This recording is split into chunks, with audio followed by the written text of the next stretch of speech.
हाँ जी दोस्तों, क्या हाल है, क्या हाल है, क्या हाल है। वेलकम टू टुडेज बूला सीरीज। इस ऑडियो में रिवाइज करेंगे हम आप लोगों के लिए सेक्शन नंबर 5 और डॉक्ट्रिन ऑफ इंडोर मैनेजमेंट। दोस्तों, सेक्शन नंबर 5 किस बारे में बात करता है? आर्टिकल ऑफ एसोसिएशन के बारे में बात करता है। इसके बाद हम doctrine of constructive notice, indoor management, सारी चीजें थोड़ा थोड़ा देखेंगे। सेक्शन 5 बहुत इंपॉर्टेंट है, आर्टिकल ऑफ एसोसिएशन, जिसमें वो ये कहता है कि article of association contains regulation for the management of the company. ये इंटरनल रूल्स और रेगुलेशन को बताता है। आर्टिकल्स में वो मैटर्स होते हैं जो प्रिस्क्राइब्ड होते हैं, और बेसिकली बहुत सारे मैटर्स होते हैं जो इंटरनल होते हैं। अब आर्टिकल्स क्या पब्लिक डॉक्यूमेंट होता है? जी हाँ, आर्टिकल भी एक पब्लिक डॉक्यूमेंट होता है और उसको भी आप एक्सेस करके रीड कर सकते हैं। अब अगला सवाल ये है, आर्टिकल्स ऑफ एसोसिएशन में आता है कि एंट्रेंचमेंट प्रोविजन क्या होता है। तो एंट्रेंचमेंट प्रोविजन का क्वेश्चन जब भी आए, 3 पॉइंट लोगों दोस्तों आप लोगों ने लिखना है। सबसे पहला, इफेक्ट क्या होता है एंट्रेंचमेंट प्रोविजन डालने का? इफेक्ट ये होता है that now once you put the entrenchment provision, AOA may be altered only if procedure that are more restrictive than SR is complied with। मतलब अगर आप SR से ज्यादा कॉम्प्लिकेटेड प्रोसीजर अगर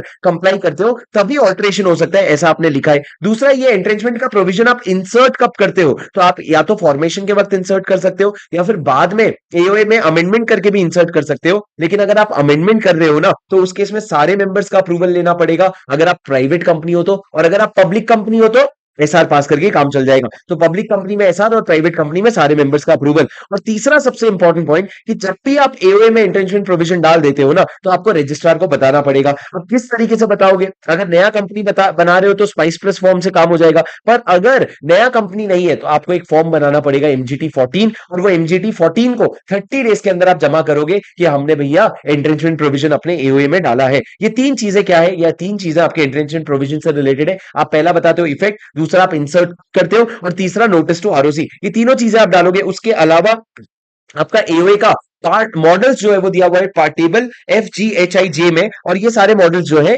इनमें से कोई भी मॉडल आप अडेप्ट कर सकते हो एज इट इज या चेंजेस करके भी। उसके बाद आगे जो चीज है उसमें एओए में लिखी है वो आपके लिए रेलेवेंट नहीं है, उसको स्किप कर दो। तो आ जाओ आपके डॉक्ट्रिन ऑफ इंडोर मैनेजमेंट में। दोस्तों, अगर आप ये रिवीजन ऑडियो यहां तक सुन रहे हो तो आगे के प्रोविजंस और हर रिवीजन ऑडियो के लिए कोशिश करो आप अल्टीमेट सोल्यूशन की बुक जो है अपने सामने रखो, उससे धीरे धीरे लैंग्वेज ऑफ लॉ आपके सिर में जाएगा।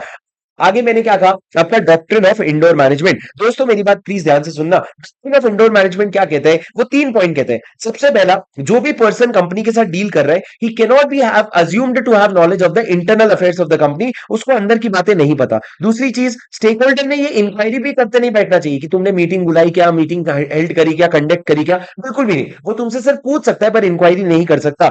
ये जो डॉक्ट्रिन हमने बनाया है ना, doctrine of indoor management, this is to protect external members. जो आपका डॉक्ट्रिन ऑफ अल्ट्रा वायरस, जो आपका डॉक्ट्रिन ऑफ कंस्ट्रक्टिव नोटिस होता है, उसको हम क्या कहते हैं? उसको it is to protect internal members the company. But ये जो डॉक्ट्रिन ऑफ इंडोर मैनेजमेंट है ना, it is to protect the external members, क्योंकि उनको नॉलेज नहीं होती है। अच्छा, डॉक्ट्रिन ऑफ इंडोर मैनेजमेंट और कंस्ट्रक्टिव नोटिस में क्या फर्क है? वही जो मैंने आपको बताया, कंस्ट्रक्टिव नोटिस कंपनी को प्रोटेक्ट करता है बाहर वालों से, पर इंडोर मैनेजमेंट जो है वो बाहर वालों को प्रोटेक्ट करता है कंपनी के अगेंस्ट। अब इंडोर मैनेजमेंट का बेसिक ये है कि भैया whatever happens in Spain stays in Spain. अच्छा नहीं, वो नहीं, क्या है? Whatever happens internal to a company is not a matter of public knowledge. Company की जानकारी होने की जरूरत नहीं है, घर की बात घर में ही रहने दो। पर लेकिन sir, doctrine of indoor management के 3 एक्सेप्शन है।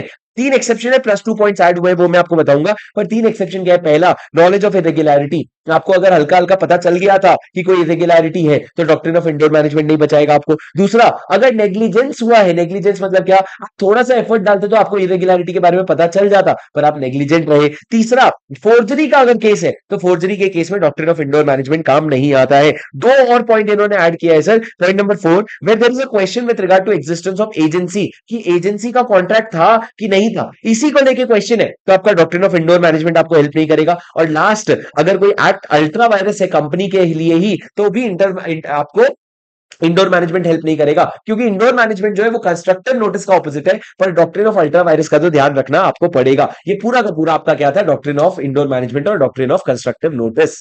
Thank you so much for listening दोस्तों। अगर आपको ऑडियो पसंद आया तो अप्रिशिएट जरूर करना, मेरे को बताना आकर के आपको ऑडियोज कैसे लग रहे हैं, मेरे को मैसेज कर देना अगर ये आपके लिए हेल्पफुल है तो। और मैं मिलता हूं आपसे अगले वीडियो में। Until then stay tuned, this is your CA buddy Shubham Singhal signing of.